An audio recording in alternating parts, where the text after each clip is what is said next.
It is difficult to say for our culture whether or not we are concerned with purity. Purity is a strange thing to us, a little bit of an alien concept. Certainly there are pockets of purity culture in our world. They don't exist so much in the Episcopal Church. We most definitely have a sense of what is clean and what is unclean. Our toilets flush waste away. Our garbage is mysteriously gathered from the front of our house 1 or 2 days a week. We have hospitals to do our dying in and morgues to hold the remains. What makes us clean or unclean is more wavering, more fragile, more in flux. We have the old debate of butter or margarine. I think butter has won squarely that. We have, eggs cause our arteries to calcify one day, and the next, this is clean eating. Same with red meat, heart disease yesterday. Today, you can detox your body with a diet solely of grass-fed beef. Everything is shot through with nanoplastics. The oils we cook with are carcinogens. To be clean is to cook with cold-pressed healthy fats, to go to the sauna, take a cold plunge, 60 minutes of daily exercise. Now this is not entirely dissimilar from the ancient world. Health and cleanliness, health and purity are intertwined.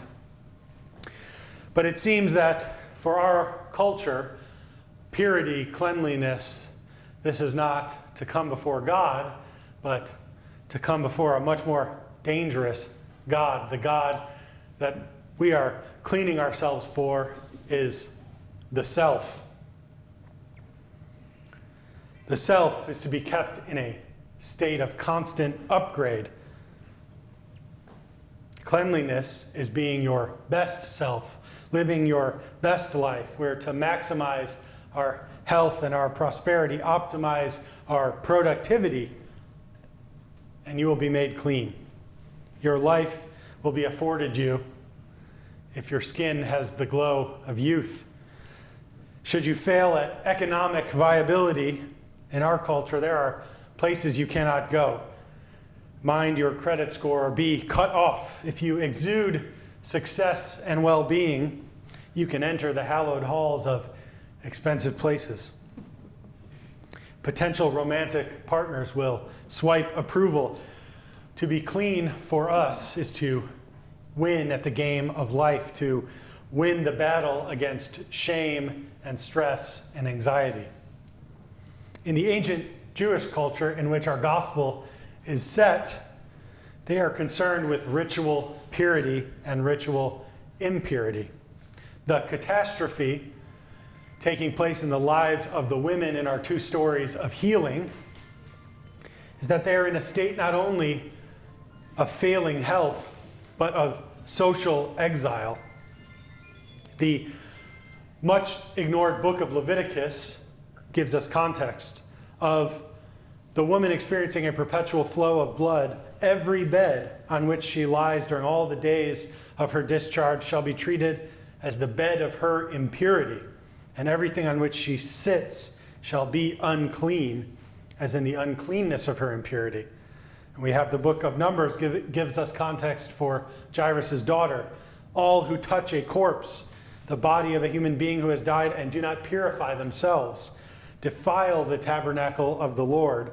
Such persons shall be cut off from Israel. Exile, being cut off, this is what's at stake here.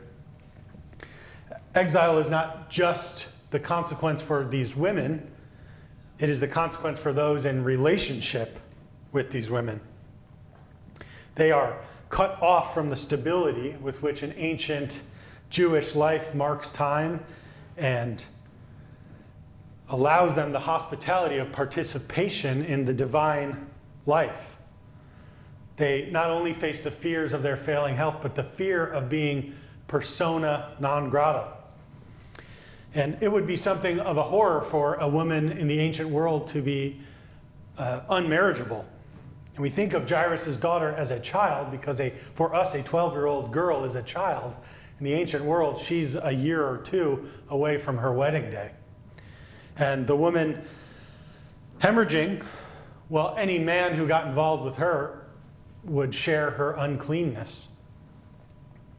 These women have been stripped of their human potential by the social order, by religious custom, and by the misfortune visited upon their health. Enter Jesus, still in the adventure of his earthly ministry, healing. His power is such that to simply encounter him, to gently touch him with hope and trust, could heal and restore you. You could again be granted access to the normal flow of life. You could join your neighbors and share their joy in God. Now, along with the miracle Jesus performs for the hemorrhaging woman, he gives her credit. He credits her faith. He does not say, "It was I, Jesus, the God-man, who made you well." He tells her, "Your faith has made you well." Her faith that she takes Jesus to be the source of life and peace and redemption, the source of health. It was her faith that Jesus could liberate her from impurity and exile. That's what Jesus acclaims in her, not his own power to liberate her. It's a miracle of selflessness. The woman encounters the pure gift of God and she puts her trust there. And it's not just that her health is restored, but her capacity to stabilize her life in the rituals of her community.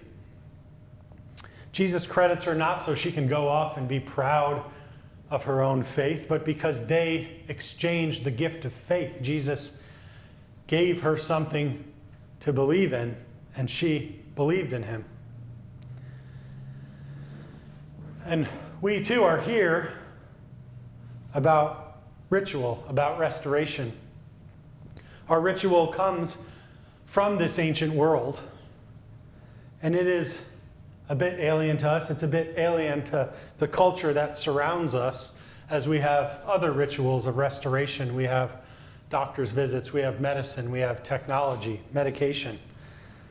But we come back to this fount of blessing. We confess our failure to uphold ourselves to the standard of this blessing, and we are set right. We are here to do this even though we may have done it last week or within the past month. This is what is on offer in church. We are a cult of gratitude. We undertake a ritual of great thanksgiving. We gather ourselves into a higher person, to Christ's body. And we do not do this by ourselves. Jesus could heal these women and not himself be counted as impure because his life could not, would not, did not hold the stain of exile. His life, his sinless life, was the promise of the generosity of God, that we aren't actually as estranged from him or one another as our social codes and religious customs would have us be. And as we gather, we are a little bit outside of the mainstream in our culture. The rituals of the kind we participate in here, rituals that bring us into the spirit and order and body of God, rituals that bring us together to exchange faith, that bring us into the healing presence of God, these rituals are facing neglect. Our culture of surplus, our culture of plenty, our culture of health insurance, apparently we have less time for gratitude, less hunger and thirst for the sacred food and drink that we prepare here. And I confess this is distressing to me. I'm caught between a lament for this and feeling backed into a corner as if there was some heroic thing that I could do to change the state of things. You hear whisper, the Episcopal Church isn't going to be around in 20 years if this keeps up. It doesn't do us any good to put blinders on. Our culture is not getting its sense of cleanliness of heart, not getting its sense for purity from the standard of right relationship with God. Our culture gets this from success, from making your dreams come true. Our culture gets this from self-fulfillment. These are not all told bad things, but the dark side of this, the struggle for self-fulfillment, is burnout, anxiety, isolation, mental illness. These are impurities of our culture. Now, believe it or not, I go to the gym. I try and fill my diet with fiber and protein and omega-3s. I try to manage stress and anxiety. I have, I guess, ambition to achieve something. I bear witness to my cultural codes. I try and heal myself in the sauna, even as a voice says, trust me and serve me, and you will be made well. Jesus' call does not abdicate us from our responsibility to care about ourselves, to take care of ourselves. True enough. Feeling good and feeling accomplished, feeling well-being, this helps us in the path of gratitude. Yet even in this, there are forces always pulling on us, tempting us away from focusing our hearts and minds on the power and mystery of God. Among these forces is our own self-satisfaction, our most prized and feared idol. We tend to ourself not so much to come before God, but to radiate with assurance that we've made it. We've made something of ourselves. We didn't fall apart like the others. And still we have this community. We return for rest and for ritual to exchange the gift of faith that has been given to us, to make a living sacrifice of ourself, healthy or not, clean or unclean, because the gratitude necessary to love does not come from turning in on ourselves, from protecting ourselves, from optimizing ourselves, restoring ourselves. Restoration comes from our faithful contact with the body of Jesus Christ, from whom healing love flows generously, eternally, perpetually. Amen. Amen.